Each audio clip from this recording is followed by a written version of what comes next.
मीठा पानी सबको भाता है, परंतु खारा पानी किसी को नहीं भाता। अब सोचने वाली बात यह है कि मोती समुद्र की गहराइयों में ही बनता है। खारे पानी के मध्य में रहकर हर क्षण भक्षकों से टकराकर अपने अस्तित्व को दांव पर लगाकर ही सीप मोती प्रदान कर पाता है। कभी सोचा है क्यों? क्योंकि बिना संकटों का सामना किए, बिना विषम परिस्थितियों में उलझे आपको सुख प्राप्त नहीं हो सकता। इसलिए निडर होकर संकटों का सामना कीजिए। हम सब समय की महत्ता को पहचानते हैं। समय ही हमें बनाता है, समय ही हमें नष्ट कर देता है। कभी समय ठीक चलता है तो कभी बहुत ही खराब समय आता है। विचित्र बात यह है कि हम फिर भी समय को ही नष्ट करते हैं। स्मरण रखिए, समय केवल जाता है, कभी आता नहीं। इसलिए समय की प्रतीक्षा में समय व्यर्थ न करें। जो भी करना है अभी इसी क्षण प्रारंभ करें, फिर चाहे वह किसी को सुख देना हो या स्वयं को बदलने का प्रयास करना। कुछ भी हो, विलंब न करें, क्योंकि समय उसी का साथ देता है जो समय का सम्मान करता है। कहते हैं सबकी सीमा होती है, कठिनाइयों की, पीड़ा की, संकट की, अंधकार की भी। यदि किसी की सीमा नहीं होती तो केवल कठोर परिश्रम की। आपने देखा होगा, रात कितनी भी काली हो फिर भी सितारे परिश्रम से लड़ते रहते हैं और अंत में सवेरा आ ही जाता है।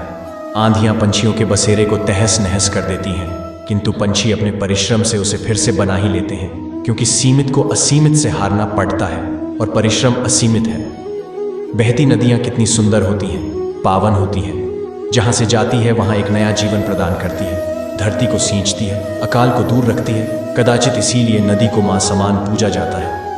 किंतु क्या कभी आपने सोचा है कि नदी जन्म कैसे लेती है? क्या वो प्रारंभ से ही इतनी विशाल और वेगवती होती है?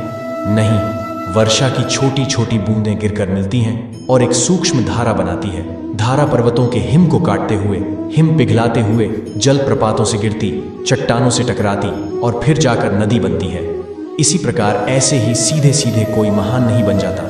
छोटे छोटे प्रयास मिलकर एक विशाल व्यक्तित्व बनाते हैं। इसलिए जीवन में प्रयास करते रहिए, अस्तित्व अपने आप ही बन जाएगा। एक पुष्प का जीवन डाली पर आरंभ हुआ। पहले कली बनकर फूटा, फिर धीरे धीरे मुख खोला, फिर अपने पंखुड़ियों का विस्तार किया। देखने वालों की आंखों में प्रशंसा देखी, मधु के लिए तितलियों को ललचाया और फिर डाली से टूटकर नीचे गिरा हुआ पाया।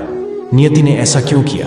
सोचें, क्योंकि उस डाली पर टिके रहना इस पुष्प के जीवन का उद्देश्य कभी था ही नहीं। अब या तो पुष्प देवताओं के मस्तक पर सुशोभित होगा, या किसी स्त्री के आभूषण में गूंथा जाएगा, या किसी के प्रेम प्रदर्शन का माध्यम बनेगा। जीवन में लक्ष्य को पाना है तो यात्रा से भय नहीं होना चाहिए। अपना अस्तित्व बनाना है तो उनकी छाव से दूर जाना ही पड़ेगा, जिन्होंने आपको अस्तित्व में लाया।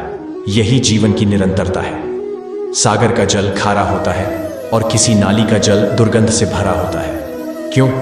नदी का जल मीठा होता है क्योंकि वह सबको जन्म देती है। सागर जन्म लेता है इसलिए खारा होता और नाला उसका बहना रुक जाता है, और इसी कारण से वह दुर्गंधपूर्ण हो जाता है, किसी काम का नहीं रहता है। जीवन में भी कुछ ऐसा ही होता है। नदी की भांति जीवन में कुछ देना सीखोगे तो जीवन में मिठास बनी रहेगी। यदि सागर की भांति बांटने के स्थान पर केवल संचय करते रहोगे तो मन में खटास बढ़ती रहेगी। और यदि नाले की तरह बहना छोड़ दोगे, कर्म करना छोड़ दोगे, तो किसी काम के नहीं रहोगे। इसलिए बिना किसी विराम के कर्म करते रहिए, और जो कुछ भी आपके पास है अपनी क्षमता के अनुसार उसे जरूरतमंदों को बांटते रहिए। आपका मन प्रसन्न होगा। मित्रों, आपको ये वीडियो अच्छा लगा तो इसे लाइक करें और कमेंट में जय श्री कृष्ण लिखें, और हमारे चैनल को सब्सक्राइब करें। जय श्री कृष्ण।